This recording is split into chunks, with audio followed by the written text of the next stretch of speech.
Hi, this is Mash Rundown. If you've been enjoying our movie review, subscribe and hit the like button down below. Today we're going to be reviewing The Golden Cock, Revenge of Manu.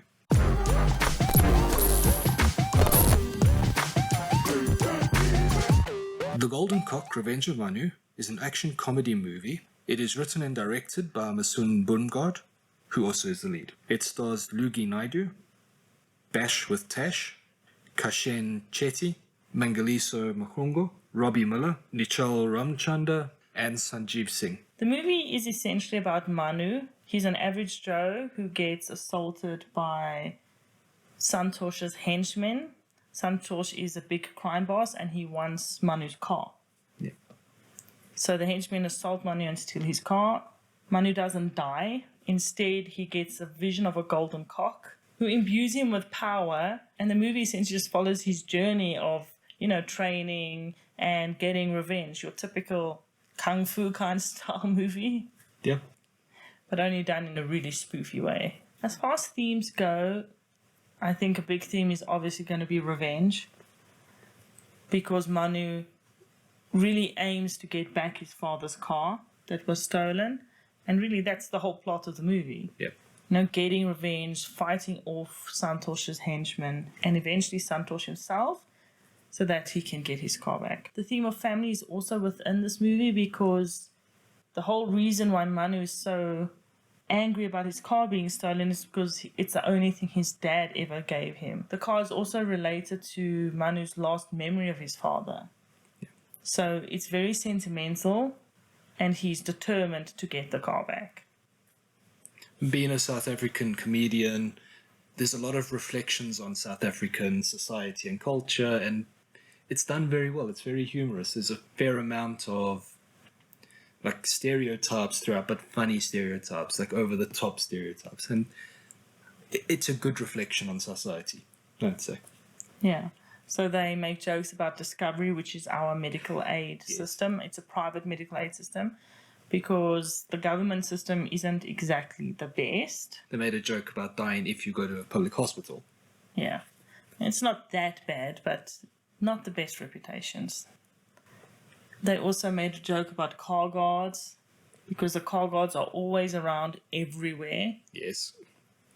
They made some jokes about our cell services, because our internet and our calls and everything are pretty expensive and pretty crappy.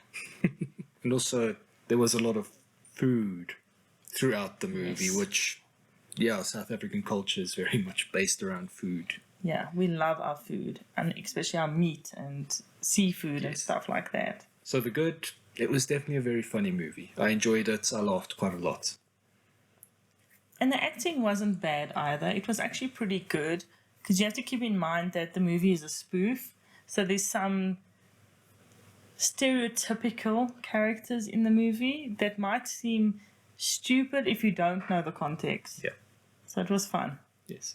Also, being a low-budget film, I'm assuming that a fair amount of the funding came from advertising, because there is some very blatant advertising in the movie, but it's handled in a way like they know it's advertising. They know we're saying, look at this product, this service, this company, and it's done very well. It could have been jarring, but it wasn't. It was funny, almost. Yeah. So that was cool.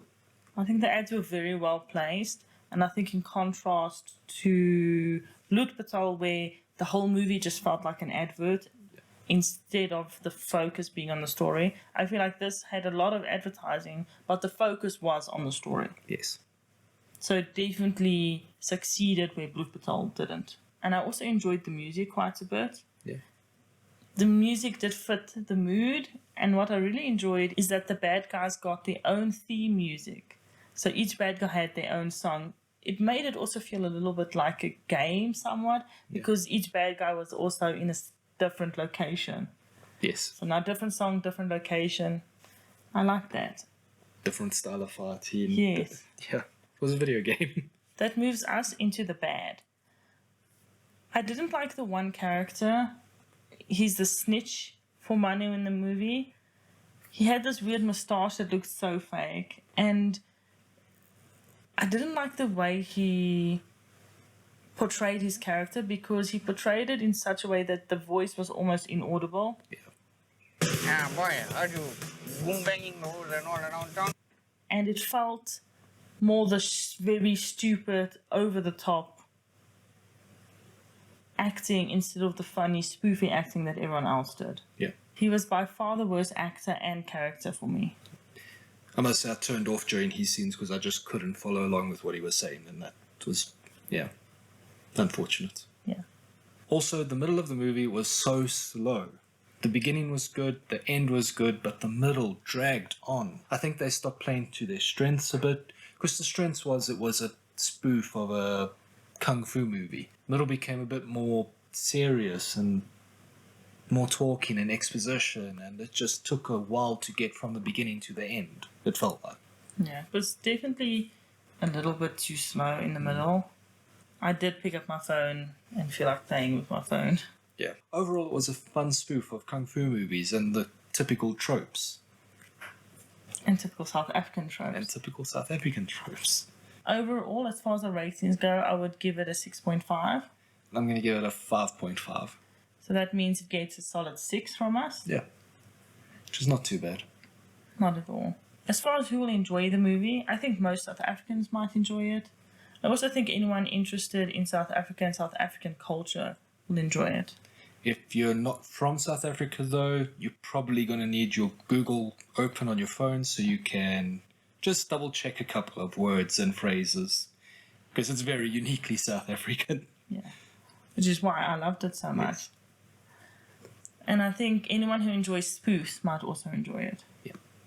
So let us know in the comments down below, what's your favorite spoof?